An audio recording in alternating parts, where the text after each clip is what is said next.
कहानी की शुरुआत हेलन नामी एक लड़की से होती है जो सुपरमार्केट में थी जब उसका सामना एक भयानक बड़ी सी क्रिएचर से हो गया, जिससे बचने के लिए वो जंगल की तरफ भागी और क्रिएचर भी रास्ते में आने वाली सभी चीजों को तबाह करते हुए उसी के पीछे उसी को मारने के लिए बढ़ा।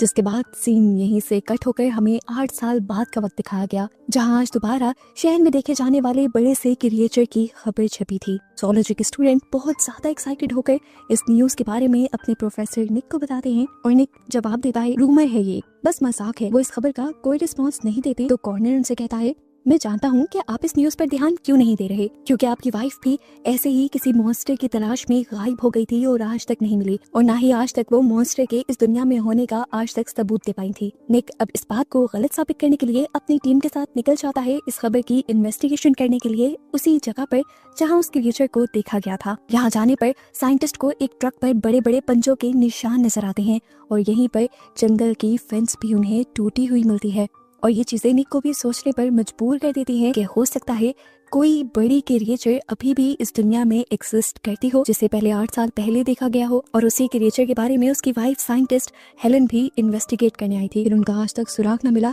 वो सोचता है कि हो सकता है उसी क्रिएचर ने हेलन को निगल लिया हो, इसीलिए आज तक उसकी बॉडी का भी सुराग नहीं मिला था। अब सीन कट होकर हमें एक zoologist एबी को दिखाया जाता है जो कि रेप्टाइल्स पर रिसर्च करती है। उसके नेबर का एक बच्चा उसे अपने घर लेकर जाता है और उसे बताता है कि उसने जंगल में से एक अजीब किस्म की लेजर्ड को पकड़ा है। एबी उसे देखने के लिए बहुत ज्यादा एक्साइटेड थी और जब इन्होंने जाकर उस लेजर्ड को देखा तो एबी हैरान भी हो गई, क्योंकि ऐसे लेजर्ड उसने आज से पहले कभी नहीं देखी थी। इस लेजर्ड के पास कुछ पंख भी थे। एबी इस लड़के से कहती है, मुझे उस जगह पर लेकर जाओ जहाँ पर तुम्हें जंगल में ये लेजर्ड मिली थी। जब ये लोग जंगल में पहुंचते हैं तो ये देखकर डर जाते हैं कि वहाँ पर एक लूमड़ी का बुरी तरह शिकार करके किसी ने उसे दरख्त से लटका दिया था। इस जगह पर अजीब सा कोहरा फैला हुआ था और यहाँ आते ही एकदम से इस लड़की के हाथ से वो लेजर्ड बाहर निकलकर उड़ने लग जाती है। एबी इस लेजर्ड को पकड़ने के लिए इसका पीछा करने लग जाती है, जबकि बेन यानी वो छोटा बच्चा जो उसके साथ आया था वो यहाँ पर छुपे हुए एक पोर्टल को देखता है और हैरान हो जाता है।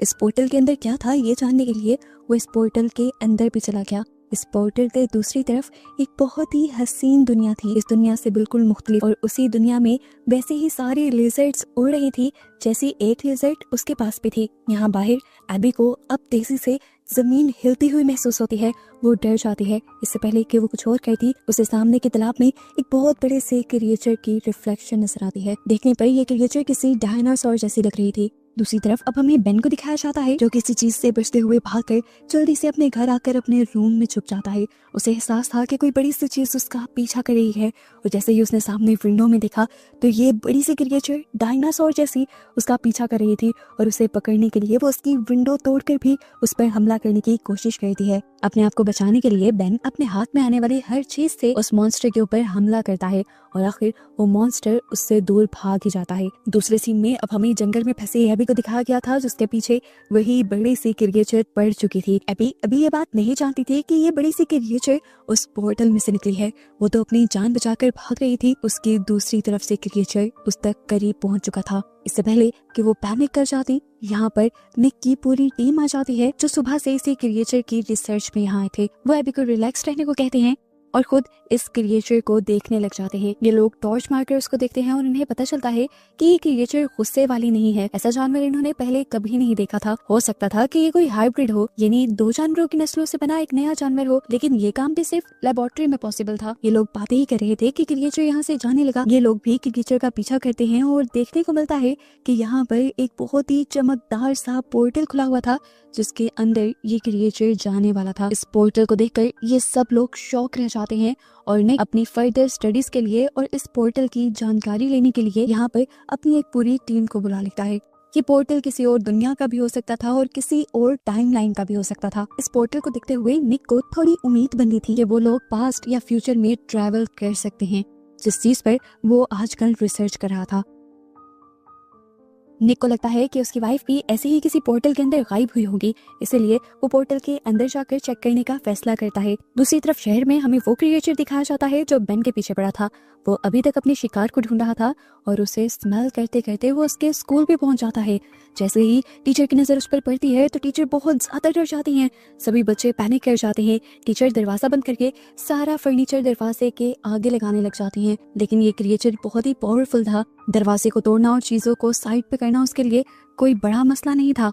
इससे पहले कि यहाँ पर कुछ भी बुरा हो जाता, यहाँ पर स्टीवन आकर एक फायर एक्सटिंग्विशर की मदद से उस क्रिएचर को अपनी तरफ अट्रैक्ट करते हुए यहाँ से दूर ले जाता है और बच्चों की जान बचा लेता है। अब जैसे ही ये क्रिएचर स्टीवन के ऊपर ही गुस्से में हमला करता है तो स्टीवन उसके एक ही वार में बेहोश होकर बाहर गिर जाता है। सीन कट होकर हमें जंगल का सीन दिखाया जाता है, जहाँ पर निक अब उस पोर्टल के अंदर जाने की तैयारी में है। एबी निक को वो छोटा सा क्रिएचर भी दे देती है जिसे सबसे पहले इन्होंने देखा था।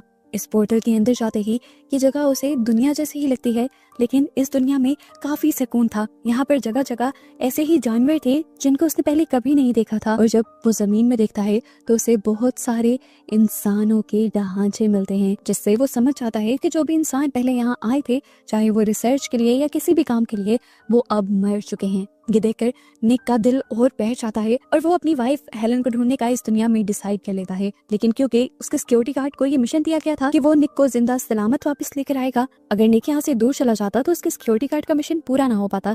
इसलिए वो निक को बेहोश कर उसकी असली दुनिया में उसी पोर्टल से वापस ले आता है। जैसे ही ये लोग उस पोर्टल से बाहर निकलते हैं तो पीछे से एकदम से वो पोर्टल भी बंद हो जाता है और एबी नोटिस करती है कि इन दोनों के साथ वो क्रिएचर जो पहले भी इनके पास आ गया था, जिसका नाम इन्होंने रेक्स रखा था, वो भी इन्हीं के साथ वापस इनकी दुनिया में आ चुका था। दूसरी तरफ हमें शहर में दोबारा उसी क्रिएचर को दिखाया जाता है जो बेन के पीछे पड़ा हुआ था। वो अभी भी बेन को ढूंढ रहा था और बेन के घर की तरफ जा रहा था। इस क्रिएचर को और इंसान भी दिख जाते हैं जिनके ऊपर वो हमला करने ही वाला होता है कि यहाँ पे एक और मर्तबा स्टीवन किसी हीरो की तरह अपनी कार से आकर इस बड़ी सी क्रिएचर को हिट कर देता है।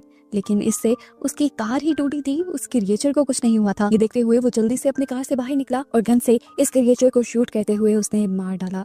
और सीन यहीं से कट होकर अगली सुबह हमें एबी को उसके घर पर दिखाया गया, जहां एबी से मिलने के लिए एबी का दोस्त और प्रोफेसर निक का असिस्टेंट कॉर्नर आया। वो एबी को खुशखबरी देता है कि फाइनली साइंटिस्ट ने इस क्रिएचर की दुनिया में होने की खबर को कंफर्म कर दिया है। वो बहुत ज्यादा एक्साइटेड था। अभी ये लोग इसी चीज के बारे में बात ही कर रहे थे कि कॉर्नर देखता है कि एबी के पास अभी भी उस क्रिएचर का एक छोटा बच्चा था, जिसे देखकर वो बहुत ज्यादा इंप्रेस हो जाता है। एबी उसे ये बात सीक्रेट रखने को कहती है और यहाँ पर कॉर्नर भी उससे एक सीक्रेट शेयर करता है कि वो भी उस पोर्टल के बारे में सर्च करना चाहता है जिस पोर्टल के अंदर प्रोफेसर निक गए थे। एबी बताती है कि वो पोर्टल तो बंद हो चुका है, लेकिन ये नहीं जानते थे कि एक जगह से तो वो पोर्टल बंद हुआ था, लेकिन अब वो पोर्टल दुनिया की कई जगहों पे खुल गया था और उसके अंदर से अजीबो गरीब क्रिएचर्स निकल रही थी जो साइज में भी बहुत बड़ी थी। खैर अगले दिन दिखाया जाता है कि अब एबी और कॉर्नर दोनों ही उस पोर्टल को ढूंढने के लिए जंगल में ठहरे थे। उन्होंने टेंट लगाया और इसी तरह बातें करते करते वो सो भी गए। एकदम से किसी अजीब से शोर से एबी की आंख खुली। उसने देखा कि वहां पर वही क्रिएचर था, जिसे देखते ही वो डर गई। उसने जाकर कॉर्नर को जगाया और इन दोनों ने यहाँ से भागने का फैसला किया। लेकिन तभी एबी ने नोटिस किया कि ये क्रिएचर पहले जैसे क्रिएचर की तरह बिहेव नहीं कर रहा और एकदम से गिर भी गया है। ये लोग जब पास जाकर चेक करते हैं तो असल में इन्हें पता चलता है कि इनके साथ तो दो लड़के प्रैंक कर रहे थे। ये वो क्रिएचर था ही नहीं, बल्कि वो तो एक डायनासोर वाले टॉय को एक स्टिक से लगाकर उनको डराने की कोशिश कर रहे थे। सीन कट होकर अब हमें एक सबवे स्टेशन का सीन दिखाया जाता है, जहाँ पर एक आदमी सबवे टनल्स के अंदर स्प्रे कर रहा था और तभी उसका सामना हो जाता है एक बहुत बड़े स्पाइडर से। इतना बड़ा स्पाइडर उसने आज से पहले कभी नहीं देखा था। इससे पहले कि वो उससे बच पाता, वो स्पाइडर उसकी नेक के अंदर स्टंग कर देता है, यानी उसकी गर्दन में काट लेता है। सीन्स दोबारा कॉर्नर और एबी की तरफ शिफ्ट होते हैं, जहां इन दोनों को अब प्रोफेसर निक ने पकड़ लिया था। प्रोफेसर निक इन दोनों को बहुत ज्यादा डांटते हैं क्योंकि इस तरह जंगल में आकर इन दोनों ने सिर्फ अपनी जान को ही खतरे में डाला था।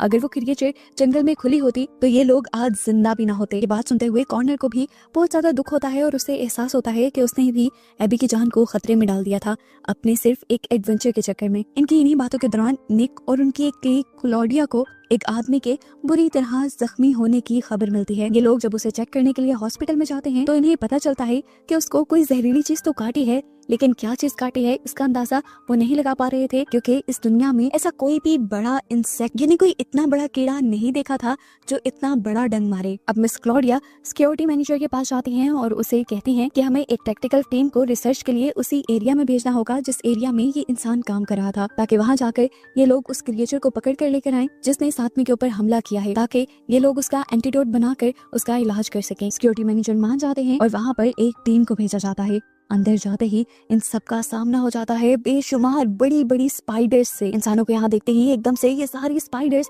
इंसानों के ऊपर जंप करके उनके ऊपर हमला करने की कोशिश करने लग जाते हैं। अपनी जान बचाने के लिए इन सभी को उस टनल से बाहर आना पड़ता है और बाहर आकर निक की टीम निक को बताती है कि अंदर इतने बड़े बड़े स्पाइडर्स हैं जिनको आज से पहले कभी देखा ही नहीं गया। अब इन्हें सस्पेंस भी होने लगा था कि आखिर ये क्रिएचर, ये मॉन्स्टर्स आ कहां से रहे हैं। अब प्रोफेसर निक भी खुद ही उसी टनल में जाने की तैयारी करने लग जाते हैं, क्योंकि वो खुद भी देखना चाहते थे कि आखिर वो क्रिएचर्स हैं कैसे। पहले वाली टीम ये तो पता चला कर आ चुकी थी कि ये सारे क्रिएचर्स लाइट से डरती हैं, इसीलिए इस मर्तबा ये लाइट्स लेकर गए थे। अपनी लाइट्स के जरिए ये लोग इन स्पाइडर्स को अपने से दूर रखने में कामयाब भी हो जाते हैं और निक इन सबको देख भी लेता है। इस टनल के अंदर इन स्पाइडर्स की तादाद बहुत ज्यादा थी। यहीं पर सर्च करते करते एबी को अब वैसा ही पोर्टल दिख जाता है जैसा पोर्टल उसने जंगल में देखा था, और ये लोग समझ जाते हैं कि ये स्पाइडर्स भी इसी पोर्टल में से निकल कर आ रही थी।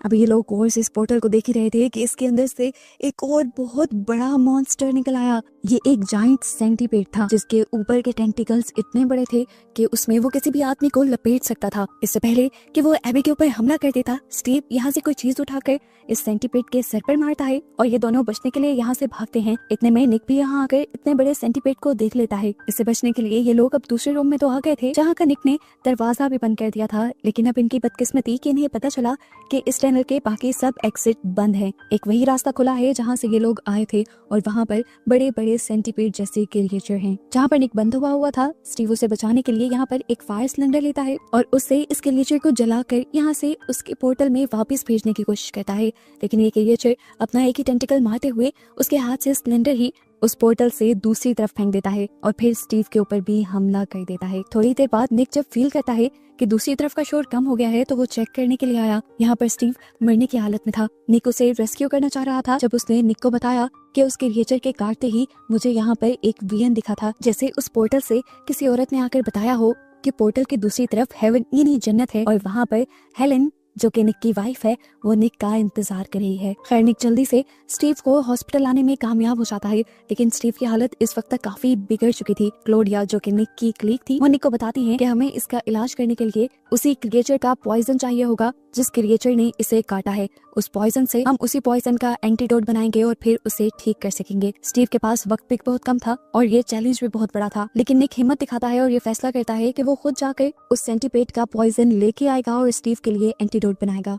ये लोग दोबारा उसी टनल में जाते हैं और इनकी किस्मत अच्छी थी कि इन्हें सेंटीपेड उसी टनल में मिल जाता है।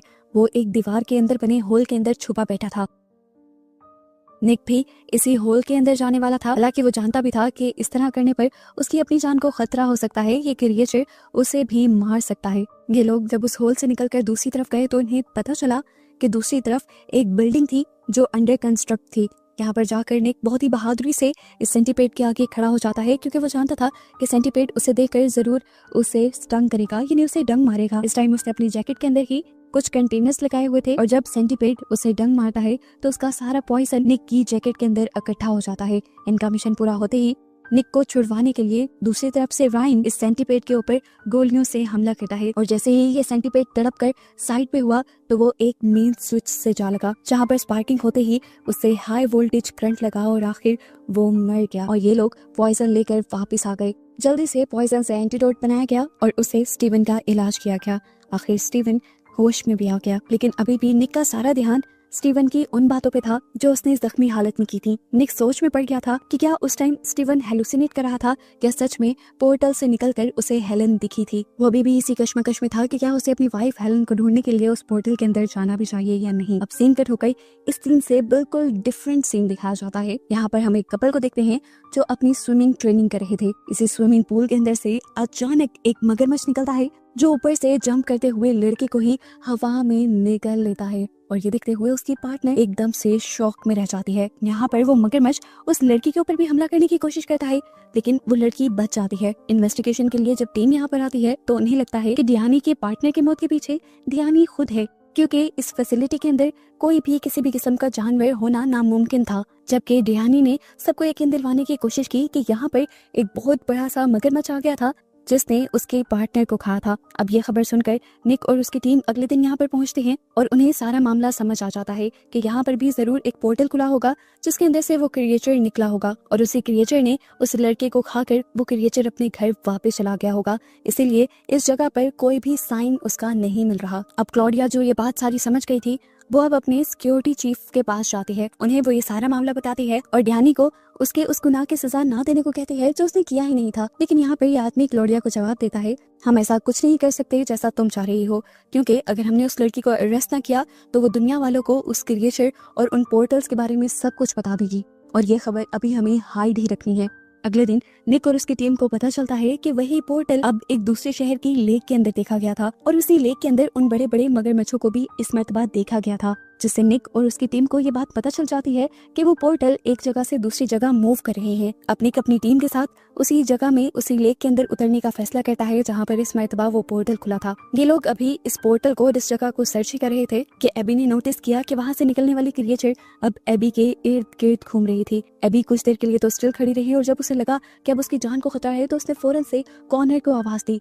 कॉर्नर उसे बचाने के लिए आया और उसे निकाल कर पानी से बाहर ले गया। वो क्रिएचर इनके ऊपर हमला करने के लिए पानी से बाहर भी आ गई तो कॉर्नर ने उससे बचने के लिए एक लकड़ी का टुकड़ा उठाया और उसके गले में स्टैब कर दिया। दर्द से वो मगरमच्छ वापस चला गया और पानी के अंदर जाते ही वो अपने पोर्टल में चला गया, के लिए अपनी दुनिया में चला गया और उसके यहाँ से जाते ही वो पोर्टल बंद हो गया। पोर्टल के बंद होते ही निक और उसकी जितनी भी टीम यहाँ पे रिसर्च कर रही थी उनकी रिसर्च भी बंद हो जाती है। अब अपनी रिसर्च को कंटिन्यू करने के लिए निक और उसकी टीम डिसाइड करती है कि वो अब अगली वो जगह ढूंढेंगे जहाँ पे ये पोर्टल खुलेगा। फाइनली इन्हें जल्दी उस जगह का पता चल जाता है जहाँ ये पोर्टल दोबारा खुला था। निक ने इस मर्तबा उस पोर्टल में जाने का डिसाइड कर लिया था। रायन निक के साथ एक रस्सी बांध देता है कि अगर जरूरत पड़ी और उन्हें लगा कि निक किसी खतरे में है तो वो रस्सी के जरिए निक को बाहर खींच लेंगे। इस पोर्टल के अंदर जाकर पानी से बाहर निकलकर निक देखता है कि वो एक नई ही दुनिया में पहुंच गया था जहाँ पर अब बहुत बड़े बड़े बर्ड्स से उसका सामना हो जाता है और फाइनली उसकी तलाश खत्म भी हो जाती है। उसे यहाँ पर अपनी वाइफ हेलन मिल भी जाती है। वो हेलन को देखकर इतना खुश था कि उसे बताना भी नहीं आ रहा था। वो हेलन से कहता है, चलो प्लीज अपनी दुनिया में वापस चलो, तुम्हें एक मौका मिला है अपनी दुनिया में वापस आने का। लेकिन हेलन वहाँ जाने से मना कर देती है और कहती है कि मैं नहीं चाहती कि दुनिया के लोगों को इन पोर्टल्स के बारे में पता चले और दुनिया वाले अपने आप को दुनिया के मसलों से बचाने के लिए इस दुनिया को भी आकर खराब कर दें, इसीलिए मैं यहाँ से कहीं नहीं जाने वाली। लेकिन वो यहाँ निक से कहती है कि तुम मेरे साथ रह सकते हो, यहाँ पर ये दुनिया बहुत अच्छी है। हेलन उससे वादा कहती है कि मैं तुम्हें यहाँ पर हर वो चीज दिखाऊंगी जिसे मैंने यहाँ पर डिस्कवर किया है। लेकिन निक उसे मना कर देता है। वो कहता है कि उस दुनिया में मैंने जो कुछ भी बनाया था वो तुम्हारे लिए बनाया था, तुम्हारे साथ रहने के लिए बनाया था और अब मैं उन चीजों को नहीं छोड़ना चाहता। तो इस टाइम हेलन उससे कहती है, ठीक है तो तुम अपनी टाइमलाइन में वापस चले जाओ, मुझे तुम्हारे साथ नहीं जाना। उसकी बात सुनकर निक वापस पानी के अंदर चला जाता है ताकि अपने पोर्टल से वापस अपनी दुनिया में जा सके। जब वो पानी के अंदर तैर रहा था तो यहाँ उसके ऊपर हमला करने के लिए एक बहुत बड़ी सी क्रिएचर आ गई। अपने आप को बचाने के लिए निक ने उसके ऊपर हमला भी किया, लेकिन इस हमले का उसके ऊपर कोई फायदा नहीं था। और जब वो क्रिएचर निक के बहुत करीब आई उसे खाने के लिए तो यहाँ निक की किस्मत चल गई, क्योंकि दूसरी तरफ से आने वाली उससे भी बड़ी क्रिएचर ने आकर इस क्रिएचर को पकड़ लिया और निक की जान बच गई। अब क्योंकि दुनिया में बाहर रस्सी के अंदर काफी हिलजुल महसूस हो रही थी तो स्टीवन और कॉर्नर समझ गए कि अंदर कुछ खतरा है, इसलिए वो जल्दी से अपने प्रोफेसर निक को बाहर खींच लेते हैं। निक जब बाहर आया तो उसकी सांस भी नहीं चल रही थी। जल्दी से सीपीआर देकर ये लोग निक की जान बचाते हैं। कुछ देर बाद जब निक को होश आता है तो निक देखता है कि उसकी वाइफ को अरेस्ट कर लिया था उससे टाइमलाइन के अंदर जाकर, क्योंकि हेलन यानी निक की वाइफ से अब उन्हीं पोर्टल्स के बारे में इन्वेस्टिगेशन होनी थी जो आए दिन इस दुनिया में खुल रहे थे। आखिर ये पोर्टल क्या किसी दूसरी दुनिया के थे या दूसरी टाइमलाइन के, ये सब कुछ साइंटिस्ट को जानना था। पहले तो हेलन कुछ भी बताने को तैयार नहीं थी, लेकिन जब उसने देखा कि फैसिलिटी वाले उसे इस तरह कैद कर लेंगे तो वो उनके साथ कुछ डील करती है कि अगर वो उन्हें कुछ इन्फॉर्मेशन दे देगी तो ये लोग उसे आजाद छोड़ देंगे।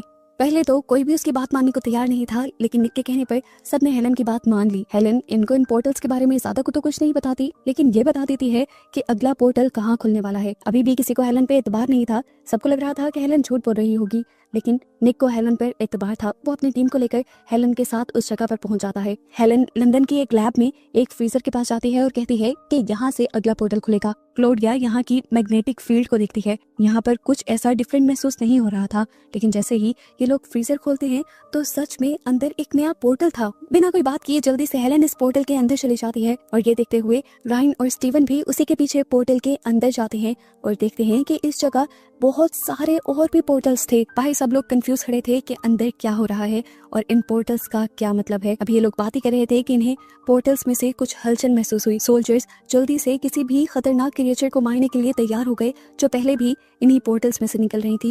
लेकिन इस मर्तबा इस पोर्टल में से एक छोटा सा बर्ड निकला था जो इन लोगों को अपने लिए खतरा नहीं लगता। ऐसे ही बहुत सारे बर्ड्स आ जाते हैं जिन्हें कुछ लोग चुराने की भी कोशिश करते हैं ताकि सभी लोगों को दिखाया जा सके। लेकिन निक कभी ऐसा नहीं चाहता था कि आम लोगों को इन पोर्टल्स के बारे में या इन बर्ड्स के बारे में कुछ पता चले, इसलिए वो बर्ड्स को पोर्टल्स के पास लेकर जाता है ताकि वो पोर्टल के जरिए वापस चले जाएं। लेकिन एक बर्ड पोर्टल में जाने से पहले ही मर जाता है। सब हैरान थे क्योंकि पहले जो कोई भी इस पोर्टल के अंदर जा रहा था उसे कुछ नहीं हो रहा था, पर अब सब बदला बदला सा था। इसकी मौत की वजह क्या हो सकती थी? निक इसे जानने के लिए उसका ऑपरेशन करने लग जाता है और निक को उसकी बॉडी के अंदर से एक पैरासाइट मिलता है जिसने उसकी जान ले ली थी। ये क्रिएचर यहाँ से मूव करने लग जाता है। एक आदमी इस क्रिएचर को मारने की भी कोशिश करता है लेकिन निक उसे मना कर देता है। अब एबी और स्टीवन मिलकर इस क्रिएचर को पकड़ लेते हैं और इस पर रिसर्च शुरू कर देते हैं। इस पर रिसर्च करने पर पता चलता है कि इस पैरासाइट के अंदर ऐसी ताकत थी जिसकी वजह से ये जिसकी भी बॉडी के अंदर जाता है उसके इंटरनल ऑर्गन्स को जख्मी कर देता है और उसके नर्वस सिस्टम पर अपना कंट्रोल भी हासिल कर लेता है। सीन कट होकर हमें टॉम नाम के एक लड़के को दिखाया जाता है जिसके हाथ वो बर्ड लग गया था जो उस पोर्टल से निकला था। वो इस बर्ड को लेकर अपने घर आ गया और उसने इस बर्ड के बारे में सर्च करना शुरू किया। उसे पता चला कि इस बर्ड का नाम डोडो है, लेकिन डोडो साइज पे काफी छोटे होते हैं और ये डोडो तो काफी बड़ा था। अभी वो रिसर्च कर रहा था कि एकदम से इसी डोडो ने आकर उस लड़के के हाथ पर हमला कर दिया और उसके हमला करते ही टॉम की हालत बहुत ज्यादा बिगड़ने लगी। उसका जिस्म अब नीला पड़ने लगा था। वो जल्दी से अपनी जान बचाने के लिए खुद ही हॉस्पिटल जाता है और हॉस्पिटल में वो फील करता है कि कोई चीज उसकी गर्दन के अंदर चल रही थी। ये वही पैरासाइट था जिसके बारे में निक ने लैब में रिसर्च की थी। इसी क्रिएचर के काटने के बाद ही एक मर्तबा टॉम ने अपने दोस्त पर भी हमला करने की कोशिश की थी, लेकिन फिर उसने जल्द ही अपने आप पर काबू पा लिया था, जिसका साफ मतलब था कि एक क्रिएचर किसी के सोच और दिमाग को भी अपने कंट्रोल में ले सकती है। अब टॉम का दोस्त जाकर क्लॉडिया को उस बर्ड के बारे में बता देता है जो टॉम ने अपने घर में रखा हुआ था। निक और उसकी पूरी टीम उसी बर्ड को ढूंढने के लिए टॉम के घर आ जाती है और इन्हें टॉम के घर पर वो बर्ड मरा हुआ मिलता है। यहाँ पर हमें टॉम को हॉस्पिटल में दिखाया जाता है जिसका अब सिटी स्कैन हो चुका था। सिटी स्कैन के अंदर उस पैरासाइट को देख लिया गया था और डॉक्टर टॉम को बताते हैं कि उसकी फौरन से सर्जरी करनी पड़ेगी। ये सुनकर टॉम को पता नहीं क्या होता है कि वो डॉक्टर के ऊपर ही हमला कर देता है और डॉक्टर को काट लेता है। जैसे ही टॉम को होश आता है तो वो अब पैनिक हो चुका था। उसे समझ नहीं आ रही थी कि वो ये सब कर क्यों रहा है। अपने आप पर कंट्रोल पाने के लिए वो बाथरूम में चला गया। अब उसे अपने सवालों के जवाब जानने थे, इसलिए उसने फैसला किया कि वो एबी के पास जाएगा और पता चलाएगा कि ये डोडो आया कहाँ से था, क्योंकि जो उसने रिसर्च की थी उसके मुताबिक उसे पता चला था कि डोडो आज से कई हजार सालों पहले एक्सटेंट हो चुके थे, इस दुनिया से खत्म हो चुके थे। एबी यहाँ पर टॉम से कुछ नहीं छुपाती और उसे उस फ्रीजर के पास लेकर जाती है जिसके अंदर से वो पोर्टल खुला था, लेकिन अब फ्रीजर के अंदर वो पोर्टल नहीं रहा था। तो टॉम को लगता है कि एबी उसके साथ झूठ बोल रही है। इसी तरह अब टॉम को गुस्सा आ जाता है और वो एबी के ऊपर भी हमला करने के लिए उसके करीब जाने की कोशिश करता है। तो एबी ये चीज भांप लेती है और उससे पहले ही उसके ऊपर एक शेल्फ गिरा देती है। अपनी जान बचाने के लिए एबी तो यहाँ से भाग गई थी, लेकिन अब एबी को पकड़ने के लिए टॉम खिड़की से जंप कर देता है और उसे बाइट करने ही वाला होता है कि यहाँ पर बहुत सारे सोल्जर्स आ जाते हैं। इससे पहले कि ये सोल्जर्स टॉम को मार देते, यहाँ पर कॉर्नर सबको बताता है कि टॉम उन्हीं का क्लास फेलो है। वो टॉम से बड़े ही आराम से एबी को छोड़ देने को कहता है और खुद उससे बात करने का फैसला करता है। इससे पहले कि कॉर्नर कुछ बात कर पाता, कॉर्नर नोटिस करता है कि टॉम की आंखें एकदम से बदल गई हैं। उसकी आंखों का रंग बदल गया था, उसकी स्माइल बदल गई थी और फिर देखते ही देखते उसने कॉर्नर के हाथों में ही दम तोड़ दिया और वो मर गया। उस पैरासाइट ने टॉम की जान ले ली और इस चीज से कॉर्नर बहुत ज्यादा डिस्टर्ब हो गया। फिर अब इस सब को एक महीना गुजर जाता है और हमें एबी और कॉर्नर को एक घर में दिखाया जाता है। हम देखते हैं कि एबी के घर पर अभी भी रेक्स नाम की वो क्रिएचर है जो इस सीजन के स्टार्ट में उसे मिली थी। वो भी इन्हीं के साथ रहती थी। एबी ने उसे अपना पेट बना लिया था। अब क्योंकि वो बाहर कहीं भाग न जाए, इसीलिए वो कॉर्नर को हमेशा अपने घर की विंडोज बंद रखने को कहती है। लेकिन कॉर्नर एक दिन गेम खेलते हुए विंडोज को बंद करना भूल जाता है और वो क्रिएचर उनके घर से बाहर निकल जाती है और कॉर्नर परेशानी में उसे ढूंढने के लिए निकल जाता है। दूसरी तरफ निक को एक आदमी की लाश मिलती है जिसके जिस्म के चीथड़े चीथड़े कर दिए गए थे। साफ जाहिर था कि उसके ऊपर किसी मॉन्स्टर ने अटैक किया था। निक समझ गया था कि वहाँ पे भी कोई नया पोर्टल खुल गया होगा। ये लोग जब उस गोल्फ क्लब पर जाते हैं तो देखते हैं कि यहाँ पर पोर्टल अब आसमान की तरफ से खुला था और किसी परिंदे की तरह दिखने वाले उस मॉन्स्टर ने या ड्रैगन ने उस इंसान पर हमला किया था। यहाँ पर फाइनली अब कॉर्नर को भी रेक्स मिल जाती है, वो भी उसी के कार के ऊपर बैठी हुई, क्योंकि रेक्स उसका पीछा कर रही थी। जैसे ही कॉर्नर उसे पकड़ने लगता है तो रेक्स यहाँ से उड़ जाता है। कॉर्नर उसे पकड़ने के चक्कर में था और उसने ये देखा ही नहीं कि वो उसी गोल्फ क्लब में आ गया था जहाँ निक और उसके साथी थे। उसने यहाँ ये भी नहीं देखा कि कुछ तो एबनॉर्मल चल रहा है। पीछे से निक और एबी उसे आवाज देकर वार्न कहते हैं कि उसके ऊपर कुछ था। कॉनर ने जब ऊपर देखा तो यहाँ पे एक बहुत बड़ा सा बर्ड था जो तेजी से उसकी तरफ हमला करने के लिए बढ़ रहा था। अपने आप को बचाने के लिए कॉनर यहाँ से भागता है तो उसके सामने रेक्स भी उड़ जाती है। कॉनर को बचाने के लिए यहाँ पर सोल्जर्स उस क्रिएचर को मारना चाहते थे, लेकिन निक ने उस क्रिएचर को बचा लिया सोल्जर की गन को साइड पे करते हुए। इस गोली की वजह से वो क्रिएचर बहुत ज्यादा डर गई और ऊपर की तरफ उड़ गई। इससे यहाँ रेक्स और कॉनर दोनों की ही जान बच गई। यहाँ पर अब इन्हें पता चलता है कि इनकी रेक्स यानी वो पहली वाली क्रिएचर दोबारा कहीं जंगल में गायब हो चुकी थी। कॉनर और एबी दोनों रेक्स को ढूंढने के लिए जंगल में चले जाते हैं और फाइनली इन्हें रेक्स मिल भी जाती है। इससे पहले कि ये उसे उठा लेते, इन्हें यहाँ पर कुछ अजीबोगरीब आवाजें आती हैं। ये जब ऊपर देखते हैं तो इन्हें उड़ने वाले छोटे छोटे डायनासोर्स दिख जाते हैं। ये इतने ज्यादा थे कि इनसे बचा भी नहीं जा सकता था। अक्लमंदी दिखाते हुए एबी कॉर्नर को लेकर नीचे बैठ जाती है और अपना सर भी झुका लेती है और यहाँ पर सारे डायनासोर्स इनके ऊपर से गुजर जाते हैं और आखिर इन लोगों की जान बच जाती है। जिसके बाद ये लोग रेक्स को लेकर अपने घर आ जाते हैं। यहाँ पर क्लॉडिया अब निक को कॉल करती है और उसे बताती है कि उनकी कॉलेज की बिल्डिंग के ऊपर अब वो बड़ी सी क्रिएचर, वो उड़ने वाला डायनासोर आ चुका था, जिसे पकड़ने के लिए जल्द ही निक की पूरी टीम कॉलेज के पास आ जाती है। लेकिन इसे पकड़ना इतना भी आसान नहीं था। वो यहाँ से उड़ रहा था, भाग रहा था। उसे पकड़ने और अपनी तरफ अट्रैक्ट करने के लिए निक अपनी रेड कलर की जैकेट एक स्टिक से बांधकर उसे ऊपर की तरफ लटका देता है ताकि डायनासोर को वो अपना शिकार लगे। जैसे ही वो डायनासोर उसी कपड़े के ऊपर अटैक करने के लिए आती है तो निक उस कपड़े को नीचे कर देता है और डायनासोर नीचे आकर गिर जाती है और जोर से जमीन पर गिरने की वजह से वो बेहोश हो जाती है। क्लॉडिया अच्छी तरीके से इस क्रिएचर को देखती है और इसको देखते हुए वो बताती है कि ये क्रिएचर जिस भी टाइमलाइन या दुनिया से आई है उस टाइमलाइन में इंसान नहीं हो सकते, क्योंकि ये क्रिएचर इंसानों को खत्म कर देती। कुछ ही देर बाद हमें दिखाया जाता है कि वो छोटे छोटे से डायनासोर्स जो पहले एबी और कॉर्नर के पीछे पड़े थे वो एकदम से उसी बिल्डिंग पर हमला कर देते हैं जहाँ पर निक और उसकी टीम थी। ये पूरी टीम खिड़की से खड़े होकर इन्हें हैरानी से देख रहे थे और ये डायनासोर भी बाहर से उनको देख पा रहे थे। इसीलिए कुछ डायनासोर तो ये खिड़कियां तोड़कर अंदर भी आ जाते हैं। बचने के लिए निक और एक साथी उसकी जल्दी से एक रूम में चले जाते हैं और हर जगह को लॉक कर लेते हैं। अपने साथी को सिक्योर करते हुए निक जल्दी से एम्बुलेंस को कॉल करने के लिए और सिचुएशन को संभालने के लिए बाहर की तरफ जाता है। उसे अपनी इमरजेंसी वैन के अंदर एक गैस सिलेंडर मिलता है जिसे वो उठा लेता है इस उम्मीद से कि वो लोग शायद इसकी मदद से ड्रैगन से बच सकेंगे। लेकिन होटल में उन्हीं ड्रैगन्स ने चिमनी की मदद से अंदर आना शुरू कर दिया था, जिसकी वजह से क्लॉडिया बहुत ज्यादा डर जाती है। क्लॉडिया इन्हें मारने के लिए यहाँ पर गोल्फ स्टिक उठा लेती है, लेकिन इतनी सारी क्रिएचर से लड़ना उसकी बस की बात नहीं थी। तभी यहाँ पर पीछे से हेलन आ जाती है जो क्लॉडिया को लेते हुए यहाँ से चली जाती है किचन के अंदर। वो यहाँ माइक्रोवेव्स के अंदर कुछ स्टील की चीजें रख के सारी माइक्रोवेव्स को चला देती है, जिसकी वजह से इस बिल्डिंग में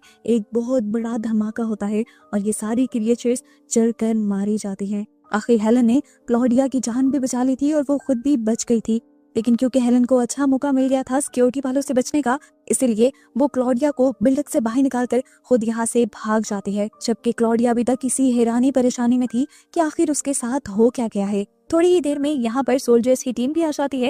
ये लोग बिल्डिंग को चेक करते हैं और पता चलता है कि यहाँ पे सारी क्रिएचर्स मारी गई थी सिवाय एक बड़ी क्रिएचर के, जिसे भी ये लोग मारने का प्लान करते हैं। पर निक कहता है नहीं, हम इसे इसके घर भेज देंगे। ये लोग दोबारा उसी गोल्फ क्लब में जाते हैं जहाँ पर वो पोर्टल खुला हुआ था, जिस पोर्टल से के सारे डायनासोर इस दुनिया में आए थे। वहाँ पर एक रेड फ्लैग लगाते हुए ये उस डायनासोर को उसके घर की तरफ यानी उसकी पोर्टल की तरफ अट्रैक्ट करते हैं और फाइनली उस डायनासोर के पोर्टल में जाते ही ये पोर्टल यहाँ से बंद हो जाता है।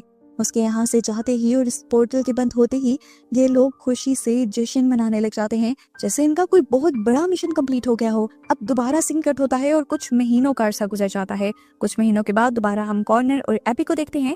एबी को एक जू से कॉल आती है और उसे पता चलता है कि जू में रहने वाला एक लायन यानी एक शेर अचानक से जू से ही गायब हो गया है। बात तो काफी अजीब थी। एबी और कॉर्नर दोनों ही जू में चले जाते हैं चेक करने के लिए। यहाँ पर इन्हें शेर के गायब होने का तो कोई सुराग नहीं मिलता, लेकिन शेर के ही कैबिन में कुछ खून के सैंपल्स मिल जाते हैं जिन्हें कॉर्नर इकट्ठा कर लेता है। डीएनए टेस्ट करने पर इन्हें पता चलता है कि ये डीएनए तो इस दुनिया से ताल्लुक ही नहीं रखता, यानी इस दुनिया की किसी भी क्रिएचर का डीएनए उस डीएनए से मैच नहीं हो रहा था। ये और भी ज्यादा डरा देने वाली बात थी। एबी इस चीज को लेकर ज्यादा इसके भी परेशान हो गई थी, क्योंकि पिछले ही दिन उसके बॉस भी गायब हो चुके थे जिनका कोई भी सुराग नहीं मिला था। ऐसे जानवर और इंसान कहाँ गायब हो रहे थे ये भी सोचने की बात थी। इधर ये लोग बात ही कर रहे होते हैं तो दूसरी तरफ हम हेलन को दोबारा इसी दुनिया में इसी टाइमलाइन में देखते हैं। वो जल्दी से निक और उसके साथियों से मीटिंग रखती है और उनसे मदद मांगती है, क्योंकि पिछले ही दिन उसकी टाइमलाइन में एक बहुत बड़े मॉन्स्टर ने हमला कर दिया था। वो बताती है कि ये मॉन्स्टर किसी भी पास्ट की टाइमलाइन से नहीं थी, क्योंकि सारा पास्ट उसने पढ़ा हुआ था। वो मॉन्स्टर बहुत ही ज्यादा भयानक और अजीब था, और हेलन के मुताबिक वो भयानक मॉन्स्टर फ्यूचर से आया था। हेलन को निक और उसके साथियों की मदद चाहिए थी ताकि वो उस मॉन्स्टर को उसकी टाइमलाइन में वापस भेज सकें या मार सकें। यही अब दोबारा हमें जू का सीन दिखाया जाता है, जहाँ पर इस टाइम एबी अकेली थी और पूरे जू को देख रही थी। इतने में ही यहाँ पर स्टीवन भी आ जाता है। स्टीवन एबी को जिंदा देखकर बहुत ज्यादा खुश हो जाता है, और इससे पहले कि वो उसे कुछ बता पाता या समझा पाता, इन दोनों का सामना उसी बड़े से खतरनाक से मॉन्स्टर से हो जाता है, जिसके हाथ और पांव दिखने में इंसानों की तरह थे, लेकिन वो किसी बंदरों की तरह छलांग लगा रहा था। पीछे से रायन और उसकी टीम उसे पकड़ने के लिए उस पर हमला करती है, जिसकी वजह से वो जू से निकलकर भाग जाता है। बाहर जाने पर इन्हें वो कहीं नहीं मिला, तो इन्हें पता चला कि वो मॉन्स्टर जंगलों में जा चुका था। ये सब लोग उसे पकड़ने के लिए जंगलों में जाते हैं, और दरख्त के ऊपर इन्हें वो मॉन्स्टर दिख भी जाता है, जो बहुत ही तेजी से एक से दूसरे दरख्त के ऊपर मूव कर रहा था। इतनी स्पीड उन्होंने पहले किसी जानवर की नहीं देखी थी। निक कहता है कि अगर हमें इस मॉन्स्टर को अपने काबू में करना है तो हमें बड़े वेपन्स की जरूरत पड़ेगी। इस टाइम यहाँ पर कॉर्नर भी आ चुका था। कॉर्नर को याद आया कि उसने पिछले ही दिन एक डीएनए टेस्ट किया था। वो डीएनए इस दुनिया की क्रिएचर से ताल्लुक नहीं रखता था, तो साफ मतलब था कि वो डीएनए इसी क्रिएचर का था। उस डीएनए के जरिए उसने उस क्रिएचर की काफी सारी कमजोरियों का पता चलाया हुआ था, और उसे याद आता है कि ये क्रिएचर म्यूजिक से और साउंड से बहुत ज्यादा डरता है। वो अब म्यूजिक का अरेंज करने के लिए गाड़ी के अंदर जाता है, और उसका म्यूजिक बॉक्स निकाल ही रहा होता है कि वो क्रिएचर उसकी गाड़ी की विंड स्क्रीन के ऊपर हमला कर देती है। और इससे पहले कि वो कॉर्नर को ही मार देती, कॉर्नर गाड़ी से निकलने में कामयाब तो हो जाता है, लेकिन वो क्रिएचर अब दोबारा उसे मारने के लिए उसके सामने आ चुकी थी। और इस मर्तबा कॉर्नर की जान बचाता है स्टीवन, जो यहाँ गन लेकर आया था, और उसने गन से इस मॉन्स्टर को शूट कर दिया। लेकिन ये मॉन्स्टर मरा फिर भी नहीं। सीन कट होकर दूसरी तरफ हम रायन को देखते हैं, जो इस पूरी जगह को देख रहा था, और यहाँ उसे एक जगह से अजीबोगरीब जब आवाजें आती हैं तो वो अंदर जाकर इस झोंपड़ी को चेक करता है, जहाँ पर उसे वैसे ही 3-4 और छोटी छोटी क्रिएचर्स दिखती हैं, जैसे क्रिएचर या मॉन्स्टर से वो लड़ रहे थे। रायन को पता चल गया कि वो बड़ी क्रिएचर जिसे ये लोग देख रहे हैं वो असल में मदर है, और ये 3 छोटी छोटी क्रिएचर्स उसके बच्चे हैं। और मदर ने अपने बच्चों को यहाँ खाने के तौर पर 3 इंसानों की लाशें भी ला कर दी हुई थी। किसी तरह उस मॉन्स्टर को, इस क्रिएचर को भी ये पता चल जाता है कि उसके बच्चे खतरे में हैं, क्योंकि उन तक इंसान पहुंच गए हैं, तो वो अपने बच्चों को बचाने के लिए फौरन ही यहाँ पर आ जाती है। इससे पहले कि ये मॉन्स्टर अब एक एक इंसान पर हमला कर देता, निक के दिमाग में एक आइडिया आता है इस मॉन्स्टर को डिस्ट्रैक्ट करने का। वो इस मॉन्स्टर का एक बच्चा उठाता है और यहाँ से बाहर भागने लग जाता है, और ऊपर सीलिंग पे लगे मिरर्स को भी तोड़ने लग जाता है, ताकि आवाजों से वो इस मॉन्स्टर को डिस्ट्रैक्ट कर सके। कभी इधर तो कभी उधर से आवाजें सुनने की वजह से सच में ये मॉन्स्टर कंफ्यूज हो जाता है, और उसकी इसी कमजोरी का फायदा उठाते हुए ठीक वक्त पर निक उसकी आंख में गोली मारते हुए उसे नीचे गिरा देता है। इस टाइम ये क्रिएचर अभी मरा नहीं था।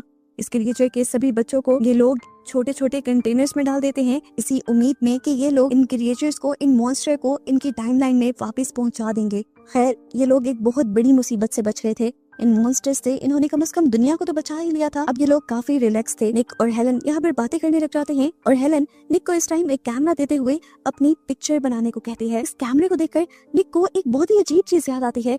ये वही कैमरा था जो उसने पहली मर्तबा पास्ट की टाइमलाइन में एक पोर्टल के अंदर जाने पर देखा था। पहली मर्तबा वो जब एक पोर्टल के अंदर गया था तो उसने देखा था कि वहाँ कुछ कंटेनर्स पड़े थे और इंसानों की लाशें पड़ी थी। वो कंटेनर्स बिल्कुल सेम ऐसे ही थे जिन कंटेनर्स में इस टाइम इन्होंने इन लाशों को रखा है। ये देखकर वो समझ गया कि वो जिस टाइमलाइन में गया था वो पास्ट की नहीं बल्कि फ्यूचर की टाइमलाइन थी, और उन बॉक्स के पास जो ढांचे पड़े थे वो भी किसी और के नहीं बल्कि इन्हीं इंसानों के थे, इन्हीं लोगों के थे, निक और उसकी टीम के थे। अभी निक ये सब सोच ही रहा था कि पीछे से दिखाया जाता है कि वो मदर के लिए रायन के ऊपर हमला कर देती है, और देखते ही देखते बाकी लोगों को भी मारना शुरू कर देती है, और निक अपनी आंखों से ये देखता रह जाता है। इतनी ही देर में पोर्टल से कुछ और क्रिएचर्स भी निकलती हैं, जिनमें से एक निक के ऊपर हमला कर देती है। इससे पहले कि निक को कुछ हो जाता, यहाँ पर वो डायनासोर जैसी क्रिएचर आ जाती है जो इस सीजन के बिल्कुल स्टार्ट में दिखाई गई थी। अब वो इस फ्यूचर वाले मॉन्स्टर के साथ लड़ने लग जाती है। दोनों के अंदर थी तो एक बराबर ताकत, ये तो मानने वाली बात थी। अच्छी टक्कर दे रहा था वो छोटा मॉन्स्टर उस डायनासोर जैसे क्रिएचर को, लेकिन डायनासोर भारी होने की वजह से उसको पीछे गिराते हुए उसके ऊपर गिरकर उसे हरा देता है। आखिर को यहाँ वो क्रिएचर मर जाती है और इस तरह निक की जान बच जाती है। यहाँ पर अब निक को एक सबसे बड़ा ट्विस्ट ये पता चलता है कि वो इस टाइम अपनी टाइमलाइन में था ही नहीं। वो इस टाइम एक फ्यूचर की टाइमलाइन में आ चुका था, जहाँ आकर कोई सारी जिंदगी अपनी वाइफ के साथ जी रहा था। असल में वो अपनी वाइफ के साथ एक दूसरी टाइमलाइन में उसे की मदद करने के लिए आया था। अब उसकी वाइफ उसे उसकी टाइमलाइन में लेकर जाती है और यहाँ से सभी लोगों को गुड बाय कहते हुए दोबारा अपने पोर्टल की तरफ चली जाती है। इधर आकर निक देखता है कि पोर्टल के बाहर उसकी पूरी टीम उसका इंतजार कर रही थी, जिन्हें देखकर वो बहुत ही ज्यादा रिलैक्स हुआ। लेकिन इस टाइम उसकी टीम में क्लॉडिया नहीं थी। वो जब अपनी टीम से क्लॉडिया के बारे में पूछता है तो ये सब लोग हैरान होकर पूछते हैं, क्लॉडिया कौन? ये लोग तो क्लॉडिया को जानते भी नहीं थे। और इस चीज से निक पहचान गया कि उसने पास्ट की टाइमलाइन में जाकर कुछ तो ऐसा बदल दिया था जिससे फ्यूचर की सभी टाइमलाइंस चेंज हो गई थी और अब फ्यूचर वो नहीं रहा था जैसा उसने देखा था। यानी अब ये लोग मरेंगे नहीं बल्कि जिंदा रहेंगे। और बस यही सब दिखाते हुए इस सीजन यहाँ खत्म हो जाता है।